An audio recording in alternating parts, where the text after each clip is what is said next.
जय हिंद फ्रेंड्स। देखिएगा, ओजोन क्या है, ओजोन परत या ओजोन लेयर क्या होती है। तो देखिए, ओजोन की खोज कब हुई थी? 1913 में फ्रेंच के दो वैज्ञानिक थे। कौन कौन से थे? एक तो चार्ल्स फारबी और एक हेनरी ब्यूसन। तो दो वैज्ञानिकों ने इसकी खोज की थी। किस साल में? 1913 में। अब देखिए, इसकी मात्रा जो है बहुत कम है, क्योंकि देखिए जो पृथ्वी है, पृथ्वी के पृथ्वी का जो है एक वायुमंडल है, और उस वायुमंडल को भी अलग अलग परतों में या अलग अलग मंडलों में बांटा बांटा गया है। और ऐसे ऐसे कितने मंडल है? 5 मंडल हैं। तो सबसे पहले आता है क्षोभ मंडल, फिर समताप मंडल, फिर मध्य मंडल। तो ऐसे करके अलग अलग मंडल हैं, और उनकी भी अपने आप में एक दूरी है कि इतनी दूरी के बाद दूसरा मंडल या उसकी सीमा खत्म हो जाती है, दूसरा मंडल शुरू हो जाता है। जो हमारा वायुमंडल है टोटल, उसमें भी ऑक्सीजन की मात्रा कितनी है? 21% है। तो 21% ऑक्सीजन में से भी जो ऑक्सीजन है उसके बहुत सारे अणु हैं, और हर एक 1 करोड़ अणुओं में से 3 अणु ओजोन के होते हैं। तो आप अंदाज़ा लगा सकते हैं कि कितनी कम मात्रा होती है ओजोन की। तो ओजोन कोई, अब आप ओजोन लेयर या परत समझ के कुछ अलग मतलब निकालें तो ऐसा तो नहीं है कि बहुत कुछ अलग है। ओजोन एक गैस ही है, और ऑक्सीजन से ही जो है बनती है। ओजोन को हम O3 भी बोलते हैं। ओजोन को क्या बोलते हैं? O3। जैसे ऑक्सीजन जो हम सांस लेने के लिए प्रयोग करते हैं, उसको बोला जाता है O2, और ओजोन होती है O3। तो अब देखिए, इसकी मात्रा बहुत कम है। तो अब देखिए, पृथ्वी जो है हमारी, पृथ्वी के, इसको हम दो भागों में विभाजित कर सकते हैं।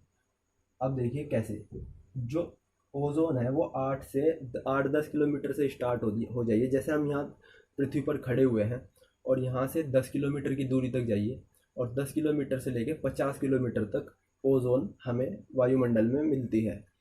अब जो 10 किलोमीटर तक का एरिया है जहाँ हम खड़े हैं, वहाँ से ऊपर की तरफ अगर आप जाएं पृथ्वी पर, तो 10 किलोमीटर तक जो एरिया है, वहाँ उस एरिया को बोला जाता है ट्रोपोस्फियर। क्या बोला जाता है? ट्रोपोस्फियर। और यहाँ पर ऑक्सीजन और जो ओजोन की जो मात्रा है वो सिर्फ 10% होती है। और 10 किलोमीटर के बाद जो एरिया 50 किलोमीटर तक होता है, उसको बोलते हैं स्ट्रेटोस्फियर। क्या बोलते हैं? स्ट्रेटोस्फियर। और इसमें जो है 90% ओजोन जो है पाई जाती है, यानी कि सबसे ज़्यादा ओजोन यहीं पर मिलती है। तो अब देखिए, ओजोन का निर्माण होता कैसे है, ओजोन जो है बनती कैसे है।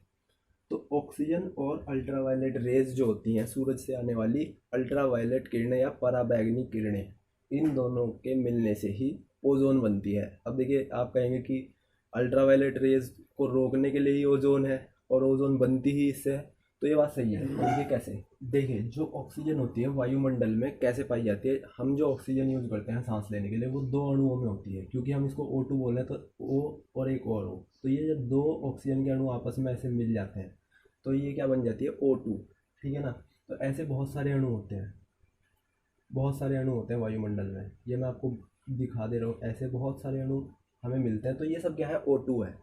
अब होता क्या है, जैसे ही अल्ट्रावायलेट रेज ऊपर से सूरज की किरणें, जो अल्ट्रावायलेट रेज हैं वो यहाँ के पड़ती हैं इनके ऊपर, तो इनको दो हिस्सों में तोड़ देती हैं, और O2 क्या बन जाता है? O और सिंगल O।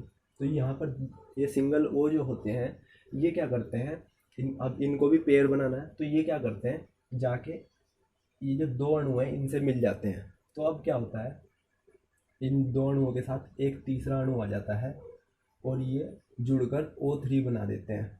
और ऐसे ऐसे O3 बनते हुए, ये जो O3 है यही ओजोन है। तो ऐसे ऐसे बहुत सारे O3 बन जाते हैं, ऐसे ऐसे बहुत सारे O3 के अणु बन जाते हैं, तो यही ओजोन है। तो अब इसको लेयर क्यों बोलते हैं? लेयर इसलिए बोलते हैं क्योंकि पृथ्वी के चारों तरफ पाया जाता है, और चारों तरफ से पृथ्वी इससे घिरी हुई है, तो इसीलिए इसको क्या बोला जाता है? लेयर। अब देखिए, आप कहेंगे कि ऑक्सीजन को तो लेयर नहीं बोलते, लेकिन लेयर वो भी होती है। तो ऐसे बनती है ओजोन लेयर। अब देखिए, इसकी रिएक्शन कैसे बनती है। देखिए, O2 है, O2 पर अल्ट्रावायलेट रेज पड़ी, तो O2 किस में टूट गया? ऑक्सीजन और ऑक्सीजन दो अणुओं में टूट गया। अब यहाँ पर एक O है और प्लस O2, तो ये दोनों जुड़कर क्या बनाएंगे? O3। तो ऐसे ओजोन यहाँ पर बन के तैयार हो जाती है, और हमारी यही ओजोन जो है हमारी सेफ्टी के लिए बहुत ज़रूरी है। अब क्या होता है, जब अल्ट्रावायलेट रेज इस पर गिरती है, तो ये इस अल्ट्रावायलेट रेज को एब्जॉर्ब कर लेती है और हमें प्रोटेक्ट करती है। अभी क्वेश्चन बनता है कि अगर ओजोन ना हो तो दिक्कत क्या हो सकती है। तो देखिए इसके दुष्परिणाम क्या क्या हो सकते हैं, यानी कि देखिए इसमें होता क्या है, अगर ओजोन ना हो तो इन अल्ट्रावायलेट रेज से क्या क्या खतरा होता है। देखिए एक तो स्किन कैंसर हो सकता है, इनसे बहुत ज़्यादा लोगों को स्किन कैंसर हो क्या सकता है, हो ही जाता है अगर अल्ट्रावायलेट रेज उनकी स्किन पे पड़ेगी।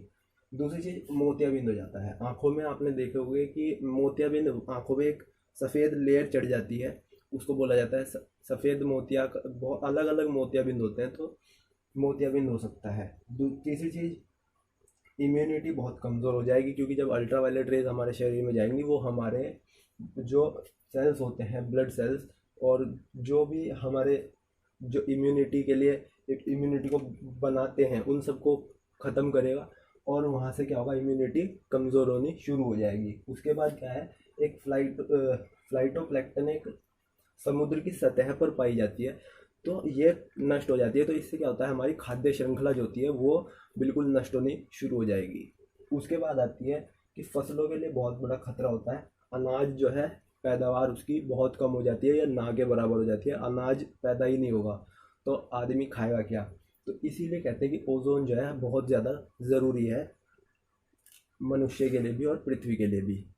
अब देखिए ओजोन को नुकसान पहुंचाने वाले पदार्थ हैं क्या क्या। एक तो हेलोकार्बन, क्लोरोफ्लोरोकार्बन, CFC बोलते हैं। उसके बाद carbon tetrachloride, methyl chloroform, hydro chlorofluorocarbon और मिथाइल ब्रोमाइड और ब्रोमोक्लोरोमीथेन, ये सब जो है बहुत ज़्यादा नुकसान पहुंचाते हैं। कैसे पहुंचाते हैं ओजोन को नुकसान, देखिए इन पदार्थों की जो लाइफ साइकिल होती है ना वो इतनी लंबी होती है, इनका जो जीवन काल है वो काफ़ी लंबा होता है, तो ये जो है वायुमंडल में बने रहते हैं। अब होता क्या है, वायुमंडल में जो है ये समय के साथ साथ ऊपर चले जाते हैं हवा के साथ। गर्म हवा जो होती है ऊपर जाती है, तो गर्म हवाओं के साथ ये ऊपर चले जाते हैं, और यहाँ जाके ऊपर किस में चले जाते हैं, स्ट्रेटोस्फियर लेयर में, यानी कि यहाँ पे कि 90% जो है ओजोन मिलती है, और यहाँ जाके ये विखंडित होते हैं। अब विखंडित होने पर होता क्या है, कार्बन रिलीज होता है, ठीक है ना। क्लोरीन रिलीज होती है, कार्बन रिलीज होता है। तो यहाँ पर क्लोरीन के साथ ये ओजोन वाले जो अणु, जब अल्ट्रावायलेट रेज यहाँ पड़ रही थी तो O2 जो है दो अणुओं में टूट जा रहा था, O में और O में। तब ये O को जो है O2 के साथ जुड़ना था और O3 बनना था, लेकिन यहाँ पर प्रक्रिया उल्टी हो जाती है। क्या होता है, दोबारा उस प्रक्रिया को ये स्टार्ट करवा देता है। ये जो O टूटे हैं ये जाकर क्लोरीन के साथ जुड़ जाते हैं, और जब ये क्लोरीन के साथ जुड़ जाते हैं तो ऐसे ही बहुत सारे क्लोरीन है, और और जब ये क्लोरीन इससे टकराता है O3 से, इसको भी तोड़ देता है, तो यहाँ पर ये एक O फिर से अलग हो जाता है और फिर क्लोरीन के साथ जुड़ता है। तो जब ये क्लोरीन के साथ जुड़ता है तो ऐसे ऐसे बहुत सारे क्लोरीन यहाँ पर 2ClO ऐसे बनने शुरू हो जाते हैं, दो अणुओं के साथ समझा रहा हूँ।